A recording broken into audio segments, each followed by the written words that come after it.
ఆత్మహత్యలకు సంబంధించి ప్రధానమైనటువంటి అంశంగా కనిపిస్తోంది. అలాగే ఎన్నికలలో ఇచ్చినటువంటి ఒక హామీ ఉంది. రైతు భరోసా మీరు 10,000 ఇస్తే దాన్ని 15,000 చేస్తామన్నారు.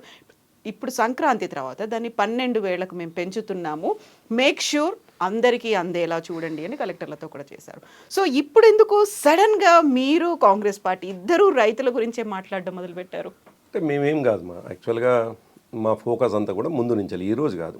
తెలంగాణ కోసం పోరాటం ప్రారంభించిన నుంచి మొదలుకొని అధికారంలోకి వచ్చిన తర్వాత కూడా రైతే సెంట్రిక్గా మేము పనిచేసుకుంటూ వస్తూ ఉన్నాం.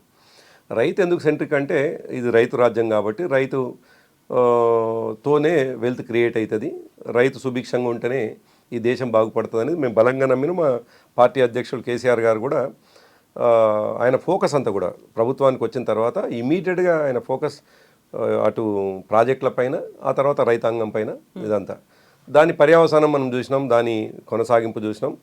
ఎంత దిగుబడి వచ్చింది ఎండ్ ఆఫ్ ది డే 10 సంవత్సరాల పరిపాలనలో ఎన్ని లక్షల మెట్రిక్ టన్నుల దిగుబడి వచ్చిందో మనం చూసినాం. అది లెక్కలకు ఇప్పుడు మనం పోవాల్సిన అవసరం లేదు. అయితే రేవంత్ రెడ్డి ప్రభుత్వం చేస్తున్నటువంటి దాన్ని ఒకసారి మనం ఆలోచించుకుంటే ఆయన చెప్పినటువంటి మాట ఏమిటి, మేము ప్రభుత్వానికి రాగానే 15,000 రూపాయలు ఇస్తా అని చెప్పేసి మాట్లాడినారు. మేము ముందు నుంచి కూడా సరే ఆయన 100 రోజులు అన్నాడు, 100 రోజుల టైం ఇచ్చినాము. ఆ తర్వాత ప్రజల నుంచి వచ్చినటువంటి డిమాండు, రైతుల నుంచి వచ్చినటువంటి డిమాండు, ఇంకా మా రైతు భరోసా ఏమైంది, రుణమాఫీ ఏమైంది అనేటువంటి మాట మేము అనేక సందర్భాల్లో రైతుల పక్షాన మాట్లాడుకుంటూ వస్తూ ఉన్నాం. నిజానికి రైతులు అడుగుతున్నటువంటి విషయం. ఈ మధ్యకాలంలో మీరు చూసుంటారు, మేము మెడ్చల్లో ఒక సభ జరిగితే మా పార్టీకి సంబంధించిన పార్టీ కార్యాలయం ఓపెనింగ్లో గట్కేసార్కి సంబంధించినటువంటి కొంతమంది రైతులు ఆ గట్కేసార్ మండలం మొత్తంలో ఒక్కరికంటే ఒక్కరు కూడా రుణమాఫీ కాలేదు అని చెప్పేసి వేదిక మీదనే వాళ్ళు తీసుకొచ్చి డీటెయిల్గా లిస్ట్ ఇచ్చినారు. ఆ తర్వాత మాకు కూడా ఎందుకో అరే ఇది ఒక మండలంలోనే ఇదే పరిస్థితి ఉంది, మిగతా ఏంది అని కొద్దిగా డెప్త్కి పోతే ఇప్పుడు వాళ్ళు చెప్పే ప్రకారం కావచ్చు, వాళ్ళు ఏమన్నారు ఆనాడు 42,000 కోట్లు ఏదో అన్నారు, ఆ తర్వాత 30,000 కోట్లకు వచ్చినారు, ఆ తర్వాత ఒక ఆయన 28,000 కోట్లు అన్నాడు. ఫైనల్గా మన అసెంబ్లీలో చెప్పినటువంటి మాట 22,000 కోట్లు మేము రుణమాఫీ చేసినాం అనేటువంటి మాట వాళ్ళు చెప్పినారు. రుణమాఫీలో మోసం జరిగింది, రైతు భరోసాలో ఇంకా మోసం కొనసాగుతూనే ఉన్నది. సరే 26th నుంచి వాళ్ళు ఇస్తాము అని అంటున్నారు. దాంట్లో కూడా అనేక రకాలైనటువంటి ఆంక్షలు పెట్టి కటింగ్స్ పెట్టి వాళ్ళు ఇస్తూ ఉన్నారు.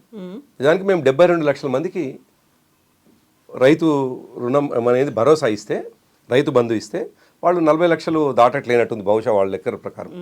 అందుకే ఇవాళ రైతుకు అన్యాయం జరుగుతుంటే రైతు పక్షాన నిలబడతాము అని పార్టీ ప్రారంభమైనటువంటి మా పార్టీ తప్పకుండా రైతు పక్షానే ఉంటుంది.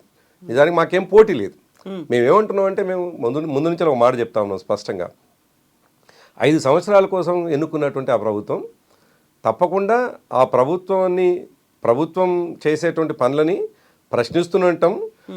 ఈ 5 సంవత్సరాలు ఈ ప్రభుత్వం ఉంటుంది, కానీ వాళ్ళు ఇచ్చినటువంటి హామీల పట్ల మా క్వశ్చన్ నిరంతరం కొనసాగుతూనే ఉంటుంది అనే మాట చెప్తున్నాం. తప్పకుండా ఇవాళ ఈ రాష్ట్రంలో ప్రధానమైనటువంటి అంశం ఏంది, రైతే కదా. రైతు కోసం మాట్లాడకుండా ఇంకేం దేనికోసం మాట్లాడతాం మేము. కాబట్టి మాకేం పోటీ లేదు. కానీ ప్రామిస్ చేసినటువంటి వాళ్ళు ఇవాళ ఇవ్వకుండా ఉన్నప్పుడు తప్పకుండా ప్రజల పక్షాన ఉండకుండా ఏం చేస్తాం మేము. ఇప్పుడు ప్రభాకర్ గారు మీరు ఒక లెక్క చెప్పారు, మా హయాంలో రైతు బంధు అనేది 72 లక్షల ఆడ్ నెంబర్కి ఇచ్చాము, వీళ్ళు 40 లక్షలు ఇచ్చారు అంటే ఇటీవల జరిగినటువంటి అసెంబ్లీ సెషన్లో సీఎం రేవంత్ రెడ్డి ఒక మాట అన్నారు, రియల్ ఎస్టేట్ చేస్తున్న వాళ్ళకి, పారిశ్రామికవేత్తలకి, రాళ్ళు గుట్టలకు కూడా మీరు రైతు బంధు ఇచ్చారు కాబట్టి అంత పెద్ద లెక్క జరిగింది, కాకపోతే ఇప్పుడు మేము పక్కాగా పకడ్బందీగా ఇవ్వబోతున్నాము, రాళ్ళు గుట్టలు ఉండవు ఇందులో అనే మాట. అంటే ఈ చర్చ చాలా సందర్భాల్లో జరిగింది. నిజానికి మీరు అడిగినట్టుగా ఆనాటి ప్రతిపక్షాలు విమర్శించడం కానీ లేదు, మా అంతర్గత సమావేశాల్లో కూడా చాలా సందర్భాల్లో చర్చ జరిగినప్పుడు నిజానికి వాళ్ళ సంఖ్య ఎంత అనుకుంటే 1% నుంచి 3% దాటట్లేదు ఒకవేళ ఉంటే. కానీ అందరూ వ్యవసాయం వైపుగా నడవాలి, వ్యవసాయం వైపుగా తమ ప్రయత్నాలు ఉండాలనేటువంటి ఉద్దేశంతో ఆ రోజు భూమి ఉన్న ప్రతి ఒక్కరికి రైతు బంధు ఇవ్వాలని చెప్పేసి నిర్ణయం తీసుకున్నాం. అది జరిగినటువంటిది, కొత్తగా ఇవాళ నేను దాయాల్సినటువంటి అవసరం లేదు. నిజానికి అందరికీ ఇచ్చినాం.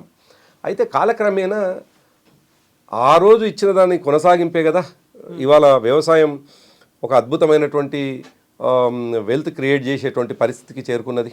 ఆనాడు బై అండ్ లార్జ్గా ఈ కండిషన్స్ పెట్టకుండా ఎటువంటి ఆంక్షలు పెట్టకుండా ఇచ్చినటువంటి కొనసాగింపే నిజానికి ఈ రాష్ట్రంలో వ్యవసాయాన్ని ఆదుకోవడం అంటూ జరిగింది.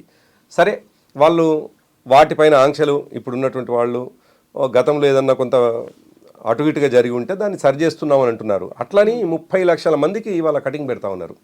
30 లక్షల మందికి రైతులకి రాకుండా నిజానికి 30 లక్షల మందికి ఆనాడు అదనంగా పోలే కదా, దాన్ని ప్రధానంగా చూపించేసి ఇవాళ 40 లక్షల మందికి, అంటే ప్రతిది కూడా కటింగ్ల ప్రభుత్వం అయింది. ఇది ఏం పని చేసినా దేంట్లో అయినా కటింగ్లే, అటు రుణమాఫీలో కటింగే, రైతు బంధులో కటింగే, రైతు భరోసాలో కటింగే, ప్రతి దాంట్లో కూడా కటింగ్లు కనిపిస్తూ ఉన్నాయి.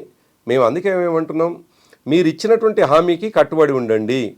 మీరు ఇచ్చినటువంటి హామీ ఆనాడు ఎట్లా చెప్పినారు, అసలు మీరు లైన్లు కట్టండి, బ్యాంకులలో రుణాలు తీసుకోండి, మేము వచ్చిన తర్వాత 2 లక్షలు రుణమాఫీ చేస్తాం.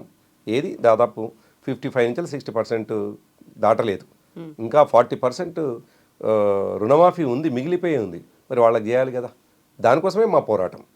ఒకవైపు మా ఆనాటి రైతు బంధు, ఈనాటి రైతు భరోసా కావచ్చు, రుణమాఫీ చేస్తున్నావు కదా ఎందుకు చేయటం లేదని రైతుల పక్షాన సంవత్సరం తర్వాత అడుగుతా ఉన్నాం. దానికి మాకు తొందర ఉంటేనో లేకపోతే ఈ ప్రభుత్వాన్ని విమర్శించాలనేటువంటి ఒక లక్ష్యం మాత్రమే ఉంటే వేరు, అట్లా లేం కదా, సంవత్సరం తర్వాత మాత్రమే మాట్లాడుతూ ఉన్నాం మేము.